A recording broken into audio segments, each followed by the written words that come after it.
There are days when our hearts fill with silent questions. Will we truly witness what we so long await? Will the promise of abundance, justice, and true freedom finally materialize before our eyes? Our minds grow weary, our bodies heavy, and time seems to mock us, dragging slowly by while our hope struggles to stay alive. But perhaps this time of waiting is not punishment, but preparation. Each apparent delay is, in fact, a honing of our faith and our consciousness.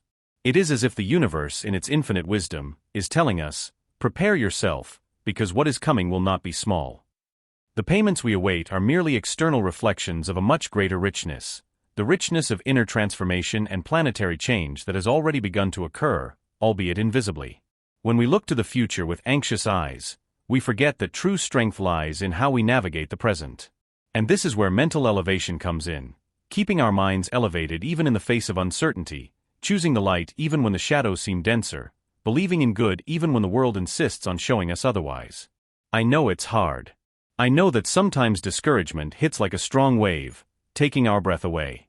But I also know that within us there is a spark that never fades, no matter how dark the scenario seems. This spark is what connects us to the greater purpose of this change. It's not just about receiving resources, but about being able to live in a new frequency of consciousness, compassion, and unity. Planetary change won't arrive loudly for everyone at once. It reveals itself gradually, like the sunrise that first illuminates the horizon before covering the entire sky.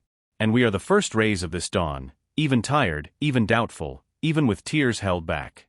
Therefore, perhaps the consolation lies not in knowing exactly when or how things will happen, but in recognizing that we are already experiencing the transition, minute by minute. Every news story that challenges us, every silence that makes us search within, every gesture of hope we exchange with one another, all of this is part of the collective awakening. And if we don't know if we can make it, then let us be like those who walk in the desert believing in the promise of an oasis. Because believing is creating. And when an entire group of souls chooses to believe together, the impossible approaches, the invisible takes shape, and the future begins to unfold before us. The payments will come, yes. Justice will flourish. And the earth, our home, will become what it was always destined to be, a home of abundance and harmony.